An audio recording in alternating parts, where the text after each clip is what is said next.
नमस्कार। जब भी शॉप के लिए सामान पहली बार आप लेने जाएँ, अगर लाख रुपए का सामान लाना है आपने तो 50,000 का ही लेके आएँ।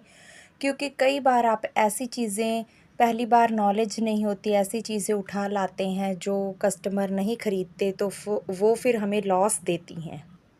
तो इसीलिए आप पहले कम से कम पैसों में सामान लाएँ और एक बार शॉप शुरू करें और जैसे-जैसे कस्टमर आपसे जो-जो चीज़ें माँगता है, वही चीज़ें अपनी नज़दीकी होलसेल मार्केट पे जाकर के लेके आएँ। हमेशा अपने नज़दीकी होलसेलर से ही सामान लेने की कोशिश करें।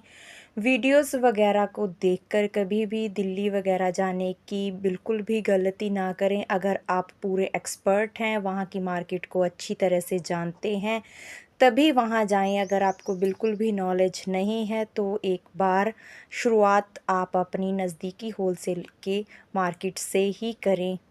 से ये सवाल अक्सर पूछा जाता है कि आप अपनी शॉप का जो सामान है उसे कैसे मैनेज करते हैं? तो मैं बता दूं कि मेरा पहला रूटीन यही है कि मैं अपनी कॉपी पर सारा सामान लिखती रहती हूँ कि कौन-कौन सी आइटम्स मेरी शॉप पर ख़त्म हो गई हैं।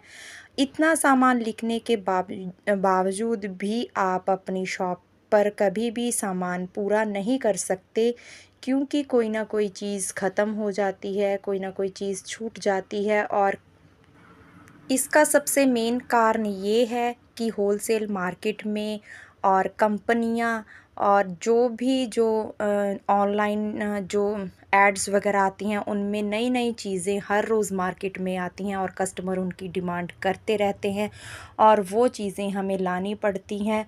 और 1-2 दिन में ही उन चीज़ों का ट्रेंड भी चला जाता है और फिर कोई ना कोई नई चीज़ आ जाती है। तो इसीलिए आप ये मत सोचिए कि हाँ, हमसे सामान नहीं पूरा होता, सामान किसी से भी नहीं पूरा होता, क्योंकि कॉस्मेटिक शॉप का जो पेट होता है वो काफ़ी बड़ा होता है। आप जितना भी सामान लाएँगे उतना ही कम रहता है, इसीलिए इस बात की टेंशन मत कीजिए, सिर्फ़ कस्टमर की डिमांड पूरी करने की पूरी-पूरी कोशिश कीजिए।